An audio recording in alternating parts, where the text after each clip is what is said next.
Well, hello back everyone, and Happy New Year, and again, this is Mikeratto.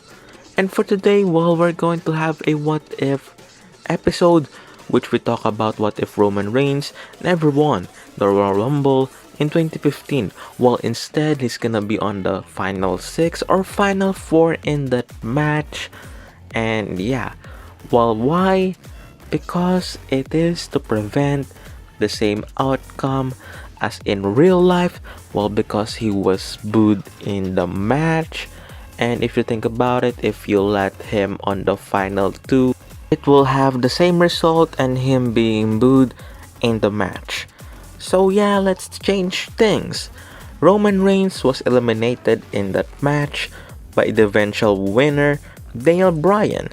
Well, Daniel Bryan also won the Royal Rumble in this timeline, thus having him versus Brock. So what will Roman Reigns do here? Well, he will be involved with either Seth Rollins versus Randy Orton's storyline or for the Intercontinental Championship ladder match, replacing Daniel Bryan in that match. Thus him having an Intercontinental Championship run. So yeah, at WrestleMania. And we won't have him dominate the match. We will just book him like in 2014 and we'll have someone to dominate the match, take the heat, will fill the Royal Rumble with a lot of heels and a lot of baby faces so that they won't focus so much on Roman Reigns that they will boo him out of the building.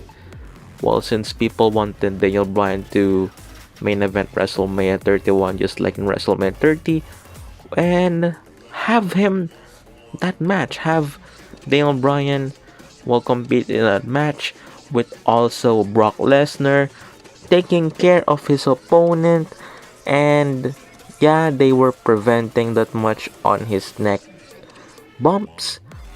And then yeah, Seth Rollins cashes in after the match or during the match, thus having the ultimate heat. And after that, they were penciling a Daniel Bryan rematch at Extreme Rules, but I'm not sure if he competed at Extreme Rules. That's why the WWE placed Randy Orton in that match, thus having, well, the same storyline for Seth Rollins and continuing his storyline here and then.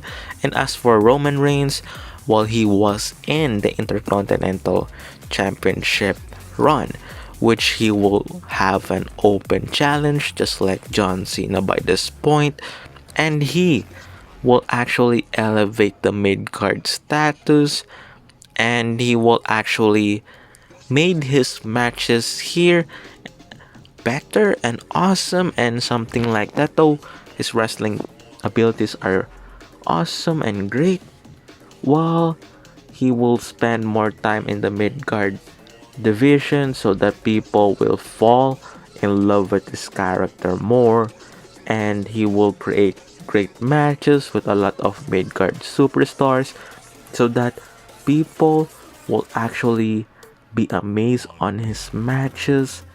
And yeah, also here he will create promos and he won't botch as much promos as he did in real life. He will just have short promos, either shut up or put up or something like that, or I am the guy, and then after that match, and then the challenger creates more promo as a heel or as a babyface, and then this established the Intercontinental Championship scene.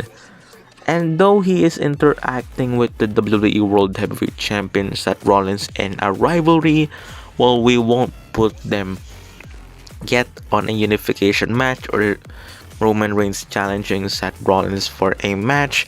Instead, Dean Ambrose and Randy Orton will play on the main event scene, well, because Dean Ambrose is the most loved member of the Shield by this time, well, since he is acting love his character by this point, and since people just like in real life they love their matches, they will have the same set of matches for Seth Rollins and Dean Ambrose.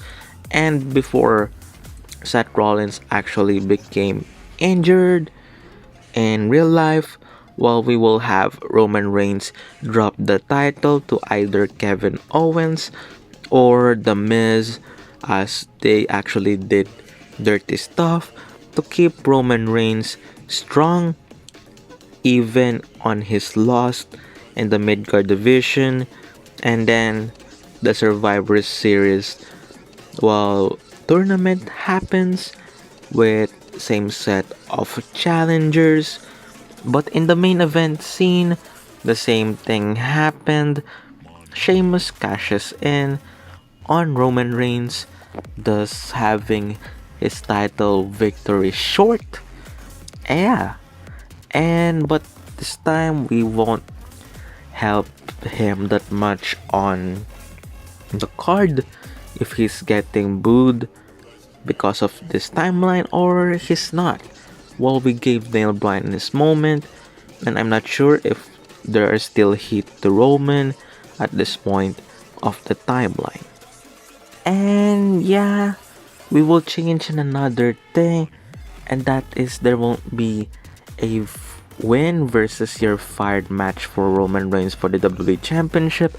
Instead, while we're having the same Royal Rumble match as Sheamus is the champion going in the Rumble, why it is to prove himself, and also the League of Nations on his back, helping him in the Royal Rumble, and we are down to the final 7, which is the League of Nations with Triple H and Roman Reigns with Dean Ambrose, in which, while the final 2, just like in real life, were Triple H and Dean Ambrose, which Triple H won his 14th world title.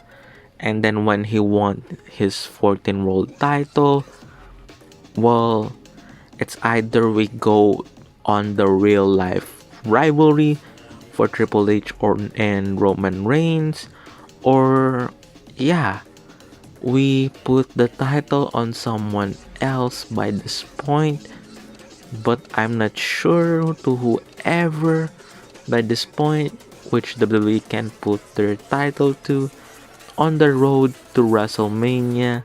And yeah, people hate part-timers to be champions, though they are they are a huge draw that they create a lot of money during their appearance, and people are having nostalgia on their appearances. So I'm not sure if we're going in this timeline to have the same set of storyline with Roman Reigns and Triple H, or we remove the title in the storyline. Both of them are screwed. Instead, Dean Ambrose wins the title earlier, whichever you may like at this point. Well, yeah, because if we have Dean Ambrose versus Brock Lesnar WrestleMania, and then have Dean Ambrose still continues his title run, and then a possible Shield triple threat feud by that point, and then Roman Reigns eventually winning on the triple threat match, which yeah, it can create huge buzz for the Shield's triple threat match, just like in real life. Ambrose is the champion going to that match, but Ambrose reign will be different if we actually let him win the Royal Rumble match by Roman Reigns actually screwing Triple H, and they are continuing their storyline at WrestleMania 32, and then Dean Ambrose retaining his match, well, his WWE Championship against Brock Lesnar in a brutal match, which they actually advertise it won't be as much as suplex thing. Instead, while we're having a lot of weapons involved in that fight, and also we're having Dean and Brock wear something that is also used in those type of matches so that their skin or their blood will don't have the same thing if the WWE actually worries about the bloods on their matches. But yeah, Dean Ambrose, if we change that thing, well, it makes sense also for that match. So yeah, this will be my alternate timeline for Roman Reigns not winning the Royal Rumble in 2015.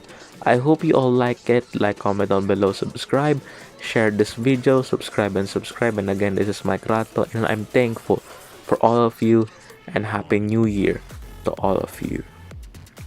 And again, peace.